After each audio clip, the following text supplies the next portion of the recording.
Hey guys, Ash here from C4eTech, and in today's video, let's unbox the new Galaxy J7 Max from Samsung and take a quick look. Opening up the box, we've got the J7 Max itself. Let's peel the plastic off. The metal body looks and feels nice. Getting back to the box, we've got the regular leaflets. Here are the SAR values for those interested. Then there's a SIM ejector tool, the travel adapter, regular earphones, and a micro USB cable. Let's now quickly take a look at the placements on the J7 Max. To the back, we've got Samsung branding, and above that, a 13 megapixel camera with an LED flash. Note that the camera is surrounded by a smart glow light, so that's Smart Glow 2.0. To the front, on top, we've got yet another 13 megapixel shooter, the earpiece, sensors, and LED flash. Samsung branding, that's followed by a 5.7-inch Full HD display.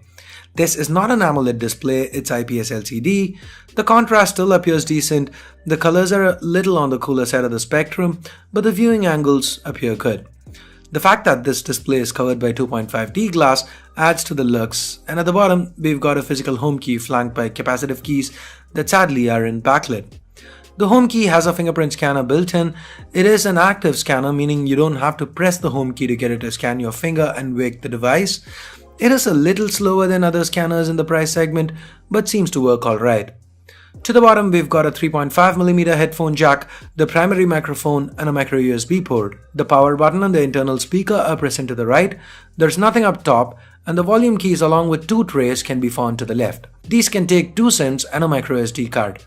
Gotta appreciate Samsung for not going the hybrid route here. Metal all around, this phone feels nice in hand. It also looks quite sleek at 8.1mm without a camera bump.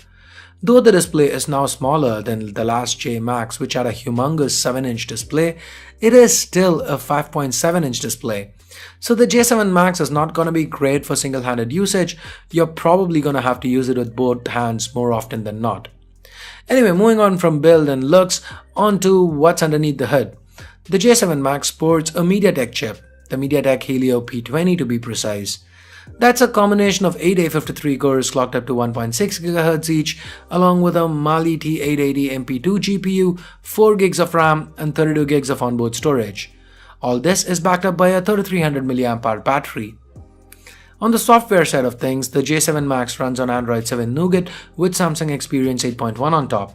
Samsung surprisingly included some sensors that aren't usually found on the J series, like gyroscope, auto brightness. Hell, does even support for 5 GHz Wi-Fi. That said, it is still Samsung, so haptic feedback's disabled. So back to software, there are very few preloaded apps, just your regular Google, some Microsoft apps, Opera Max, etc. There's support for Samsung Pay Mini here. It lets you pay using UPI and mobile wallets, and given that you need your fingerprint to access it, it's quite secure as well. Smart Glow gets its own app. Lets you do stuff like frame a rear camera selfie. I don't know why you'd want to do that since the front camera seems quite solid, 13 megapixels with an f1.9 aperture and an LED light. So how do these selfies look? Let me know in the comments below. So back to the camera, quick launch works.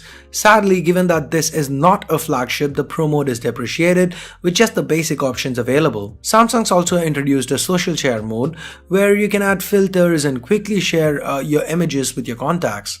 This is something I'm gonna have to test before my review.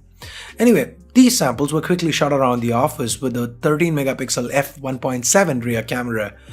What do you think about them? The images seem quite promising. I think Samsung's done a good job here.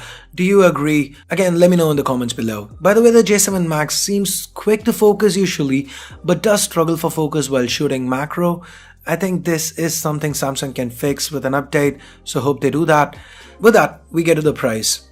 The J7 Max is priced at 18,000 rupees in India, and at that price, do you think this is a phone you'd wanna buy? One more time, let me know in the comments below. So I guess that's it for this quick unboxing and hands-on. Give this video a thumbs up if you liked it, vote it down if you didn't. For more videos like this,